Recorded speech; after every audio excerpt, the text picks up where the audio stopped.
இனிமே பிரச்சனை எதுவும் இல்லை, போலாம்.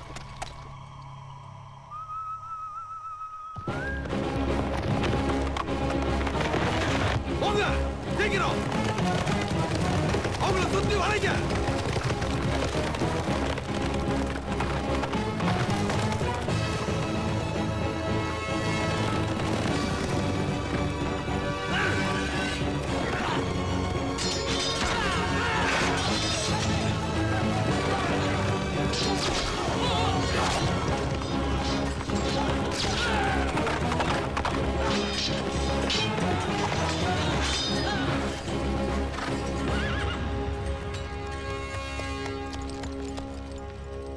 உங்க எல்லாரையும் கைது செஞ்சு கொண்டு போய் ராச்சாண்டர் மலைக்கோட்டையில் அடைக்க சொல்லி எங்க காளி மன்னரின் உத்தரவு.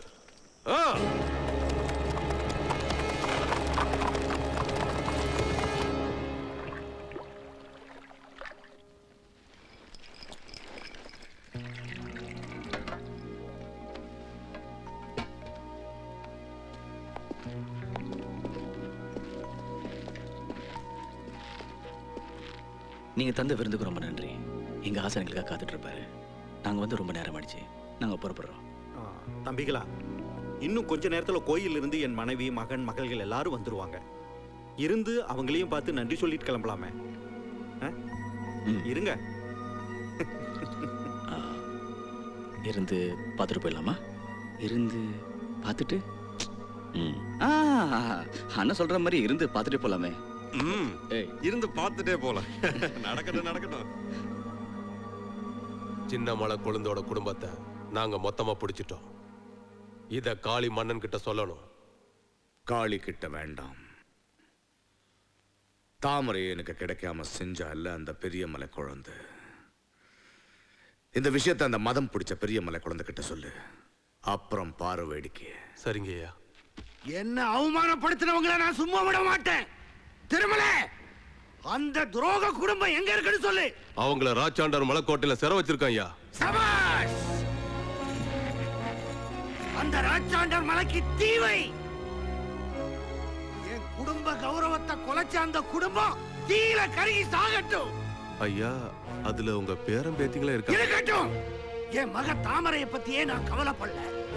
எனக்கு குடும்பம் பெருசு இல்ல, என் கௌரவம் தான் முக்கியம்.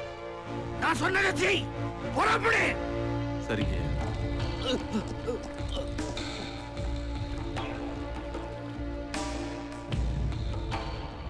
ஐயா, ஐயா, ஐயா, நாங்க கோயில்ல இருந்து வர்ற வழியில தலையூர் காளியின் படைத்தலைவன் வீரர்களோட பதுங்கி இருந்து உங்க மனைவி, மகன், மகள்கள் எல்லாரையும் கைது பண்ணி கொண்டு போயிட்டா. ஐயா, உரிமைக்கு ஒரு எல்லை இருக்கு. அவங்களுக்கு பாடம் கற்பிக்காம விட மாட்டேன். வீரர்களே, மன்னிக்கணும்.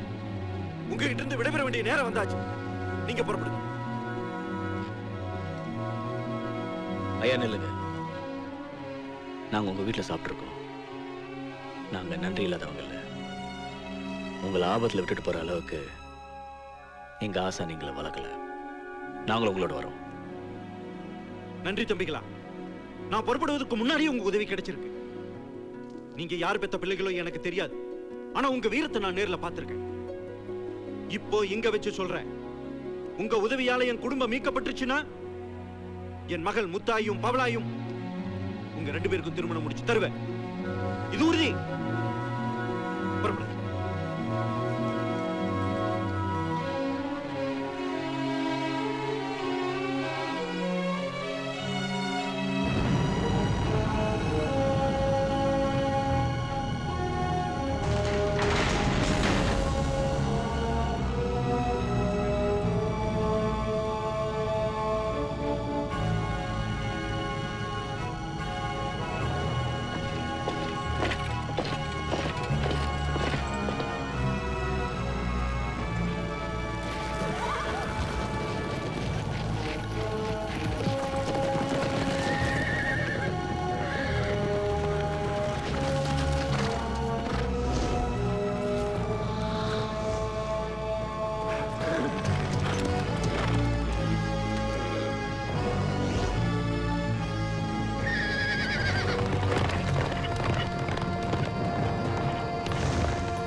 இந்த கோட்டையை கொளுத்த உத்தரவிட்ட காளிமண்ண இப்போ அது வேணான்னு என்கிட்ட சொல்லி அனுப்பிச்சிருக்கான். அதுக்கு அடையாளம் தான் காளியோட இந்த முத்திர மோதிரம். ஏய் கிழவா, நான் நம்ப தயாரா இல்ல. காளியோட தளபதினா என்கிட்ட உன் சூழ்ச்சியா? சூழ்ச்சி இல்ல தம்பி.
வணக்கம் காளிமண்ணா.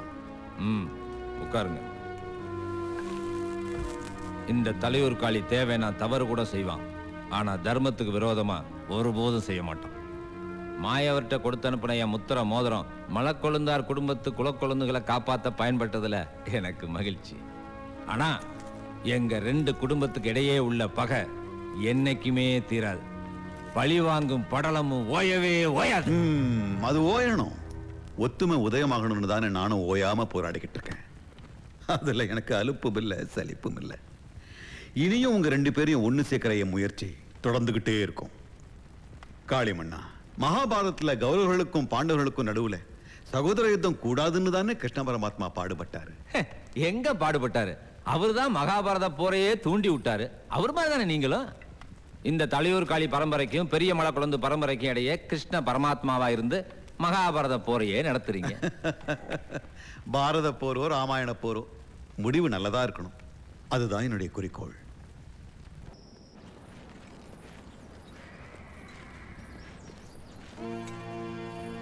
டேய், சின்னமலை குழந்தை வராரா?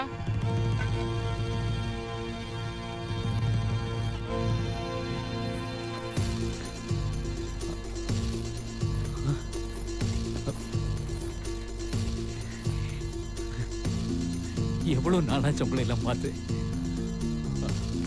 வாங்க, ரொம்ப சந்தோஷமா இருக்கு. உள்ள வாங்க, உள்ள வாங்க, வாங்க வாங்க. தாமரே, அருக்காணி, யார் வந்திருக்காங்க பாரு.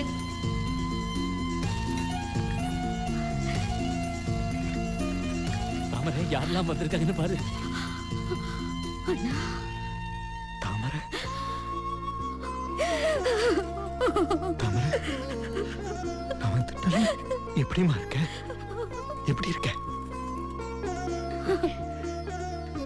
அருக்காணி, என் பொண்ணு. தாமரை, இங்க பாரு. அது வையம் பெருமாள், உன் மருமகன். அது முத்தாயி, இது பவளாயி. இந்த தம்பிங்க இல்ல, இவங்க தான் முத்தாயும் பவளாயி 2 முறை உயிரை காப்பாத்திருக்காங்க. அதுக்கு அவங்களுக்கே கட்டி கொடுக்கறதா சொல்லிட்டேன். அப்ப என் சபதம் என்ன ஆகுறதுன்னு? உனக்கு தான் ஆம்பளை பிள்ளைகளே இல்லையாம்மா? யார் சொன்னது? என் பிள்ளைங்க உயிரோட தான் இருக்காங்க. நீ உன் முடிவை மாத்தி உன் பொண்ணுங்களை என் பிள்ளைங்களுக்கு தான் கட்டி தரணும். நீ மறுத்தாலும் நான் என் சபதத்தை எப்படியாவது நிறைவேற்றியே தீருவேன். சபதமாவது வெங்காயமாவது. என்னுடைய குறிக்கோள் நம்ம சமூகங்கள்ல எல்லாம் ஒத்துமையா இருக்கணும், எல்லாம் நல்லபடியா நடக்கணும். அன்னைக்கு மணமண்டபத்தை விட்டு வெளியேறினதுல இருந்து தாமரையும் குண்டுடையானும் பட்ட கஷ்டங்கள் வேதனைகள் கொஞ்ச நஞ்சம் இல்லை. இந்த கொங்கு வேளாளர் குளச்சில் எதிர்வந்த எத்தனையோ துயரங்களை கடந்து பெரியமலை கொழுந்து கவுண்டர் குடும்பத்தார் இவளையும் இவள் கணவரையும் விரட்டி அது கிடக்கட்டும். இன்னைக்கு அந்த குடும்பத்தையே வரவேற்று உபசரிக்கிற அளவுக்கு உயர்ந்திருக்கிறான்னா அது பெண்மைக்கும் அவளோட திண்மைக்கும் கிடைச்ச வெற்றி இல்லையா? எதையும் எளிதா நம்புற அப்பாவி கணவனை பாதுகாத்து எல்லாரும் பாராட்டும்படி குன்றுகள் நிறைஞ்ச இந்த பகுதிக்கு தலைவனாக்கி குன்றுடையான் என்று புகழ் சேர்த்த பெருமை தாமரை நாச்சியாருக்கு தானே. தங்களுக்கு வாரிசு வேணும்னு இந்த 2 பேரும் கும்பிடாத கோயில் இல்லை. இதை தெரிஞ்சுக்கிட்டு செல்லாத்தா கவுண்டரும் பெரியமலை கொழுந்து கவுண்டரும் என்ன பண்ணாங்க தெரியுமா? சில ஜோதிட புழுவர்களை தயார் செஞ்சு மதுக்கரை செல்லியம்மனுக்கு தேர் செஞ்சு தேரோட்டம் நடத்தினா புத்திர பாகியம் உண்டாகும்னு சொல்ல வச்சாங்க. தேரோட்டமும் நடந்துச்சு.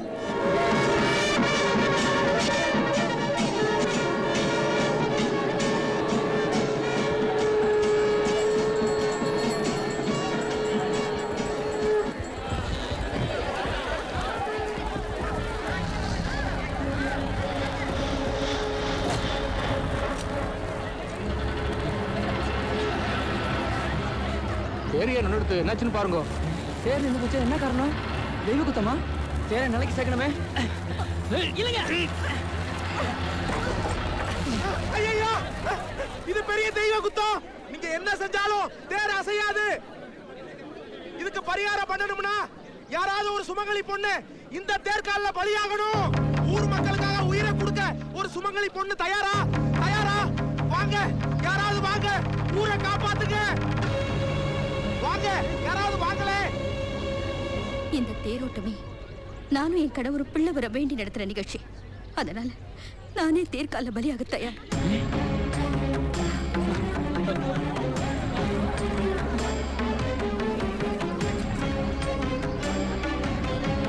நிறுத்துங்க, நிறுத்துங்க.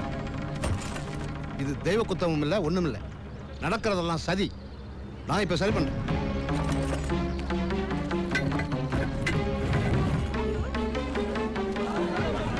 தாமரை எழுந்துருமா. இனிமே தேர் நல்லா ஓடும். இப்ப இல்லங்க தேர இல்லங்க.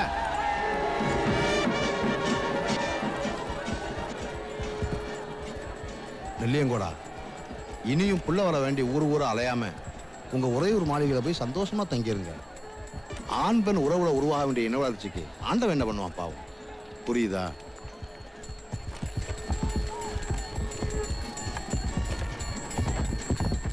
குழந்தை இல்லைன்னு கோயில் குளம் தேரு திருவிழா நிலையாம வீட்டுக்குள்ளே இருந்து முப்பால்ல 3வது பாலை படிச்சுட்டே இருந்தா இதோ பலிச்சு போச்சே அந்த ராக்கி அண்ணன் சொன்னது. ஆமா, வளகாப்பு சீமந்தெல்லாம் நடத்த வேண்டாமா? ஆமாமா, பரிகாசமா கடிச்ச பாம்பு பல பேர் அறிய மெத்த வீங்கி. வளகாப்பு போட்டா தானே இந்த ஆம்பளைங்க வீரம் ஊருக்கே தெரியும். வளகாப்புக்கு தேதி குறிச்சு நம்ம சொந்த பந்தங்களுக்கு எல்லாம் ஓலை அனுப்பிச்சிருவோம். சரியா?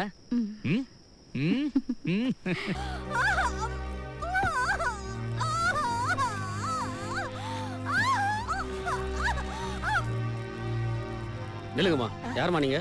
மருத்துவ வச்சிங்க. இதுக்கு முன்னாடி நான் உங்களை இங்க பார்த்ததே இல்லையே. நாங்க வெளியூர் மருத்துவ வச்சிங்க. அம்மா போய் பார்க்கலாமாங்க? தாராளமா போலாமா. நாங்க ஆம்பளைங்க தான் உள்ள போக கூடாது. நீங்க போங்க.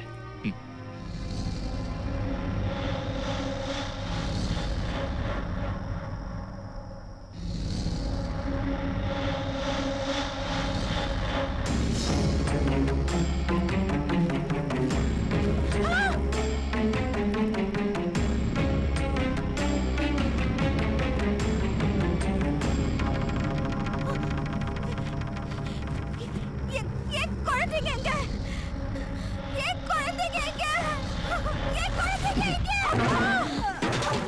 குழந்தைகளை காணோம். எனக்கு இவங்க மேலதான் சந்தேகமா இருக்கு. ஏய், இவங்கள காவல்ல வைங்க.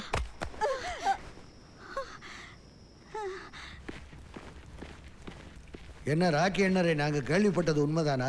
என்ன கேள்விப்பட்டீங்க? தாமரநாச்சிக்கு குழந்தை 2 குழந்தை பிறந்து 2 மாயமாயிடுச்சு. மருத்துவ வச்சிங்கள காவல்ல வச்சிருக்காங்க. அந்த 2 குழந்தைகளும் வளர்ந்தா எனக்கு என் ஆட்சிக்கு ஆபத்துன்னு இதோ இந்த செம்பக்குல நெத்தி பொட்டுல அடிச்ச மாதிரி சொல்லியிருக்கா. ஆமா, நான் சொன்னது அம்பாளோட வாக்கு, அன்னை பெரியகாண்டியோட வாக்கு. அம்பாள் வாக்கு பொய்க்காது. அப்படின்னா தாமரையோட குழந்தைகளால தலையூர் காளிமன்னனுக்கு ஆபத்துன்னா அந்த முள்ளு மரங்களை முளையிலேயே கிள்ளி எறியணும். அப்படின்னா அந்த குழந்தைங்களை கொல்ற வேலையை யாரு செய்யறது? நான் செய்யறேன். சரி, உடனே அந்த குழந்தைகளை ராக்கி அண்ணன் தலையூர் மன்னன்கிட்ட ஒப்படைக்கட்டும். மன்னரே அந்த குழந்தைகளுக்கு மரண ஓலை படிக்கட்டும். என்ன இருந்தாலும் பாவம்தான். குழந்தைங்களை போய் நாம கொல்றதுங்கிறது பகன்னு வந்துட்டா பாவம் பரிதாபம் எல்லாம் பார்க்க கூடாது மன்னா.